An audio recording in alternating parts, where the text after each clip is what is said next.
Brother ఇటీవల ఐబొమ్మ రవి గారిని arrest చేయడం జరిగింది. దానిపై మీ అభిప్రాయం ఏంటి? అభిప్రాయం ఏంటి బ్రో? ఒకటే మాట చెప్పాలంటే వాడు చేసింది తప్పు, పోలీసులు చేసింది కరెక్ట్. సో ఇంకోటి వాళ్ళకి సపోర్ట్గా ఎవరైతే మాట్లాడుతున్నారో వాళ్ళు కూడా మేబీ తెలుసుకోవాలి, కొంచెం డీప్గా ఆలోచించి. సో ఫ్రీగా మూవీస్ అన్ని ప్రొవైడ్ చేస్తున్నాడని వెబ్సైట్లో ఐబొమ్మ రవిని విడుదల చేయాలి మా దేవుడు అని పాజిటివ్గా కొంతమంది చెప్తున్నారు, కొంచెం పెద్ద పెద్ద వాళ్ళు కూడా చెప్తున్నారు. సో మనలాగా మిడిల్ క్లాస్ వాళ్ళు కూడా చెప్తున్నారు. సో అదైతే ముమ్మాటికి తప్పైనే చెప్తాను, అలా సపోర్ట్ చేయకూడదు. ఎందుకంటే వాడు అంత స్కామ్ చేసినోడు, వాని క్యాపబిలిటీ ఎంత ఉంటుందో ఒకవేళ వాడు బయటకు వచ్చి వాడిని సపోర్ట్ చేసినారంటే వాని క్యాపబిలిటీ ఎంత ఉండొచ్చు, ఇంకా ఫ్యూచర్లో ఏదైనా చేయొచ్చు. సినిమా వాళ్ళు వందల కోట్లు పెట్టి సినిమా పెట్టి సామాన్యుడికి 100 రూపాయలు ఉన్న టికెట్ 1000 రూపాయలు 1500 రూపాయలు పెడితే సామాన్యుడు ఎలా చూడాలి మరి మూవీ? అంటే ఇలాంటి వాళ్ళు ఇప్పుడు ఒక సామాన్యుడు మూవీ చూడాలంటే ఇలాంటి వాళ్ళు పైరసీలు చేస్తేనే మరి చూసే విధానంగా ఉంది ఇప్పుడు జనరేషన్ చూసుకున్నట్టయితే. దీనికి ఏం చెప్తారు? సో 100 కోట్లు మూవీ వాళ్ళు తీసుకుంటా సామాన్యునికి 100 రూపాయలకు టికెట్ ఎందుకు అందివ్వలేకపోతున్నారు అని అంటే వాళ్ళు ఇయర్కి టికెట్స్ రేట్స్ పెంచుతున్నారు. సో అది ఏ విధంగా అంటే, ఇప్పుడు ఎగ్జాంపుల్ చెప్తాను. నేను 2017లో నా పాస్డ్ అవుట్ అయిపోయిన తర్వాత 10,000కి జాబ్ చేశాను. సో ఇప్పుడు నేను 1 lakh సంపాదిస్తున్నా మంత్లీ. సో దానికి దీనికి డిఫరెన్స్ ఉన్నప్పుడు దానికి ఉంటుంది. అది ఎందుకు అంటావు, వాళ్ళే లాభపడుతున్నారు అని చెప్పొచ్చు. ఇప్పుడు ప్రతి ఒక్కరు సినిమా తీయలేరు, ప్రతి ఒక్కరు డైరెక్టర్ అవ్వలేరు, ప్రతి ఒక్కరు ప్రొడ్యూసర్ లాగా ఇన్వెస్ట్ చేసే క్యాపబిలిటీ ఎవరికి ఉండదు.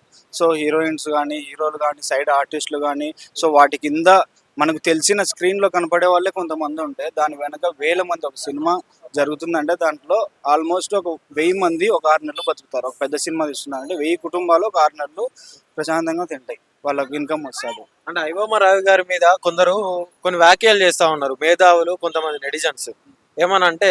అంటే పోలీస్ వ్యవస్థలోకి తీసుకోవాలి ఐబొమ్మ రవిని, అంటే అతనిలో ఉన్న టాలెంట్ మీరు యూజ్ చేసుకోవాలి అని చెప్పేసి మాట్లాడుతూ ఉన్నారు. ఈ సైబర్ క్రైమ్కి యూజ్ చేసుకోవచ్చు అనే విధంగా మాట్లాడుతూ ఉన్నారు. దీనికి ఏం చెప్తారు? దానికి ఏం చెప్తాను అంటే, కిక్ మూవీ చూసి చెప్పింటారు చాలా మంది. సో మూవీ బేస్డ్ కాదు, ఇది రియల్ టైం. సో ఒక్కసారి వాడు అంత ఫ్రాడ్ చేశాడంటే నా ప్రాణాలు పోయినా పర్లేదు, నా లైఫ్ నాశనమైనా పర్లేదు అని తెగించిన వాళ్ళే అంత స్కామ్ చేస్తారు. ఒక్కసారి అటువంటిది నమ్మి వానికి సపోర్ట్ చేసి రిలీజ్ చేసి గవర్నమెంట్ యూజ్ చేసుకోవడం అనేది అసలు ఎలా పాసిబుల్ అవుతుంది? అది ఒకసారి గవర్నమెంట్ డేటా వానికి చేతికి వచ్చిన తర్వాత వాడు మళ్ళీ ఒక 1 day గ్యాప్ దొరికితే చాలు, వాడు ఏ ఐలాండ్కో పోతాడు, ఎవరికి కనపడినంత దూరం పోతాడు, వాడు ఆ డేటాతో ఏమేం చేస్తాడు. సో ఇంకోటి, అటువంటి స్కామ్ చేసే వాళ్ళు ఎవరైనా ఉంటే వాని బై బర్తే వచ్చిండొచ్చు మేబీ. సో అంటే వాని ప్యాషన్ అయి ఉండొచ్చు ఇలా చేయాలని అని చెప్పేసి. సో క్విక్ మూవీ లాగా చాలా మంది చెప్తున్నారు గవర్నమెంట్ యూజ్ చేసుకోవాలని చెప్పేసి. అలా అయితే వాడు 1 రూపాయి ఆశించకుండా చేయాలి ఏదైనా. సో అదైతే దేశవ్యాప్తంగా కూడా చూసుకున్నట్టయితే సంపూర్ణ మద్దతు లభిస్తుంది ఐబొమ్మ రవికి. మరి దీనికి ఏం చెప్తారు? సంపూర్ణ మద్దతు ఎక్కడ లభించదు ఇప్పుడు. సో ఇప్పుడు మీరు ఇక్కడ తీసుకుంటున్నారు. సో నేను అంటే ఇలా మాట్లాడచ్చు లేదు తెలియదు కానీ, సో ఒకవేళ కామెంట్స్ పెట్టే వాళ్ళు తప్పుగా అనుకోవద్దు, పర్లేదు.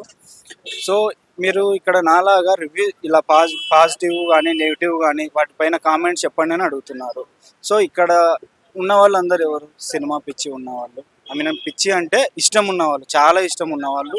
సో వాళ్ళకి సినిమాలో చూడలేక, ఎక్కువ టికెట్స్ పెట్టలేక వాడు ఏదో హెల్ప్ చేశాడని చెప్పేసి అలా మద్దతు ప్రకటించవచ్చు.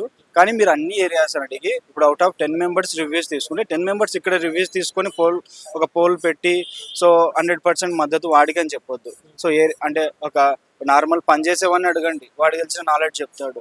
అంత ఇంత చదువుకున్న సామాన్యులందరూ కూడా రవికి మద్దతు ఇస్తున్న పరిస్థితి కనిపిస్తా ఉంది ఇప్పుడు. మరి దీనికి ఏం చెప్తారు? సామాన్యులందరూ నాకు తెలిసినంత వరకు అయితే కంప్లీట్గా ఎడ్యుకేటెడ్ అయ్యింది ఈ దేశం గురించి కానీ, సో ప్రతి దాని గురించి ఒక అవగాహన ఉన్న వాళ్ళు ఎవరు సపోర్ట్ చేయరు.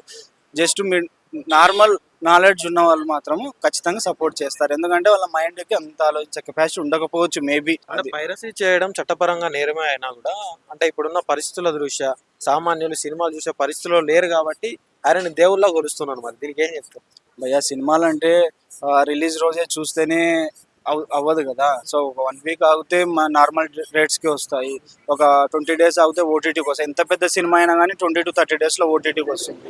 సో నువ్వు ఫస్ట్ రోజు చూడకుంటే ఒక 1 week తర్వాత చూడు, ఏం నష్టమేం లేదు కదా. అసలు సినిమానే మన ప్రపంచం ఏం కాదు కదా, అది ఒక ఎంటర్టైన్మెంట్. సో మనం ఎంటర్టైన్మెంట్ లాగే తీసుకోవాలి. సో ఆ ఎంటర్టైన్మెంట్ అనేది డిస్టర్బ్ చేస్తే సో ఈ పైన ఉన్న వాళ్ళందరూ మళ్ళీ అంత సఫర్ కావాల్సింది వస్తుంది. అంటే ఐబొమ్మ రవిలో పైరసీలు చేస్తున్న వారందరికీ ఏం చెప్తారు? చేయొద్దనే చెప్తాను బ్రో. సో అదైతే పెద్ద స్కామ్ అది. సో ఐబొమ్మ స్కామ్ ఒక్కటి మనకు బయటపడింది. సో బ్లాక్ మార్కెట్లో చాలా స్కామ్ జరుగుతున్నాయి. ఈవెన్ మనం మొబైల్ వాడడం కూడా తప్పైపోయింది. ఈ మొబైల్ వాడే విషయం కూడా మేబీ అప్కమింగ్ 1 or 2 ఇయర్స్లోనే ఒక పెద్ద బ్రేకింగ్ న్యూస్ వస్తుంది. మొబైల్ వాడే, స్మార్ట్ ఫోన్ వాడే ప్రతి ఒక్కరి డేటా మా దగ్గర ఉందని ఇంకొకటి వస్తాడు ఐబొమ్మ లాంటి. So government బెదిరిస్తాడు. సో ఇది మాకు చేయకపోతే ఈ డేటా అంతా బయట పెడతామని చెప్పేసి. సో మన స్క్రాచ్లోనే ఆపేయాలి దీన్ని. సో ఆపేస్తే బాగుంటుంది.